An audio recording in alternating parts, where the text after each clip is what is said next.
And if we look at the horizon, which is also interesting, it seems to me that, there's a lot of new things coming. Like the pandemic is in our rearview mirror, hopefully, right? Fingers crossed.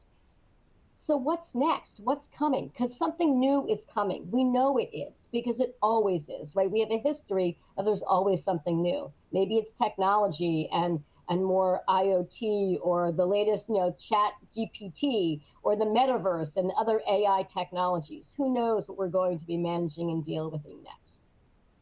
Now, that all being said, I also think that we are in an interesting sort of intersection right now in FM, in our organizations, that there is sort of a confluence of change that is happening in our organizations.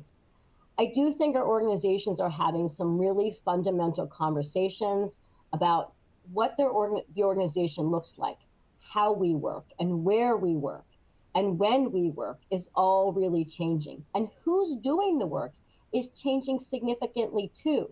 People are retiring, a whole new demographic is coming into the workplace.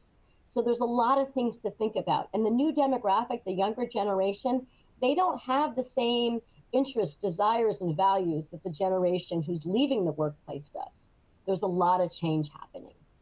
Other changes that are kind of happening at this intersection right now is the economy. I mean, there's always things happening in the economy, but what's interesting right now is that, they keep threatening sort of that we're in a recession, and we of course see all the inflation and it impacts our supply chain that we have.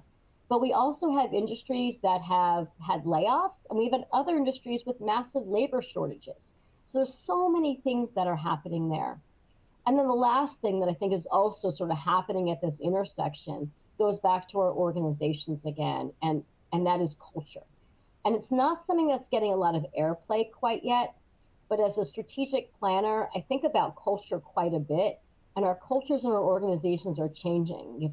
You might agree with that, and I can't see your head nods, but if you agree, you can throw something in the chat. But culture is changing. Our organizations don't feel the same way they did before, and they never will. And they always, again, are changing. The pendulum is constantly swinging, but we need to be paying attention to these factors in our organizations so we can stay in keeping and stay connected to our